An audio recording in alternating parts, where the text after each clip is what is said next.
tây của cục tây co xuống ta tụi đa mà thâu cũng có sao tụi đa nè ôi ôi cứ lông ơi cứ kia ơi à kia nữa chỉ cho lên nè cột trở tiền nè nó nè chót trở này lột chán nè sợ này lột chán nè cứ kia nó nè chán xí lợn tay đục lợn thế nè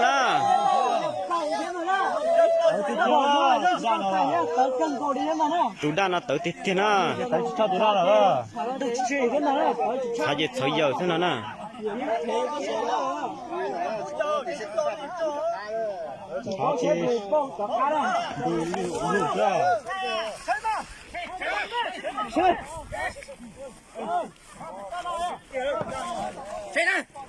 làm bao giờ hổ lò cái đâu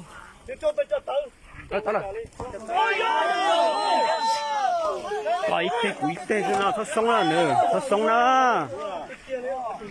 tụi đàn non đâu cho không cho nè bây giờ cho tụi chơi nữa cho tụi chơi gặp nhau đỡ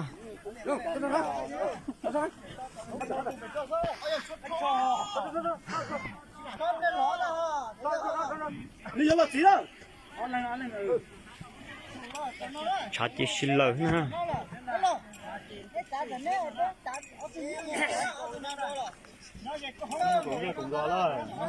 đầu tiên tiền à có là chỉ nào nè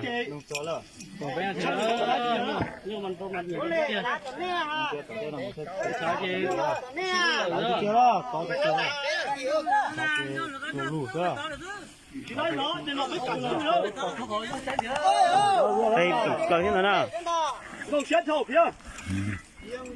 do tan cho nè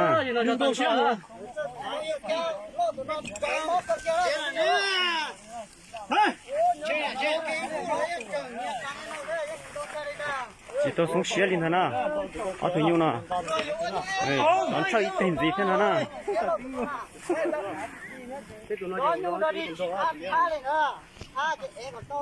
bây giờ mới bây giờ nhiêu tha rồi nên phương tiện bây giờ nhiêu đồ chỉ trong đồ trong bồn nó nữa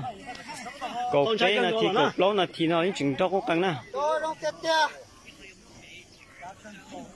chả liếc vào thế này rồi ta đó là nhiêu tiền đó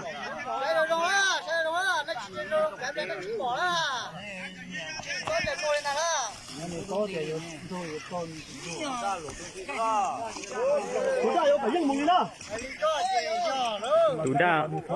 mà đổi cho nó tụi đúng mà thâu cua nè nếu chủ thế nó một cho nhiều thì tôi luôn hả đây rồi ôi yo cho to thì tiêu các quý lốp lâu kia kia nó cho to thì tiêu đi ba giờ mắt nạp làm mà chỉ cái kia đó nè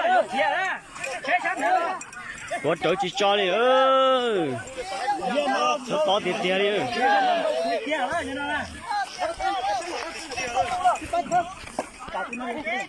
to số nè, to luôn tiền nè, to từng cầu lên đây.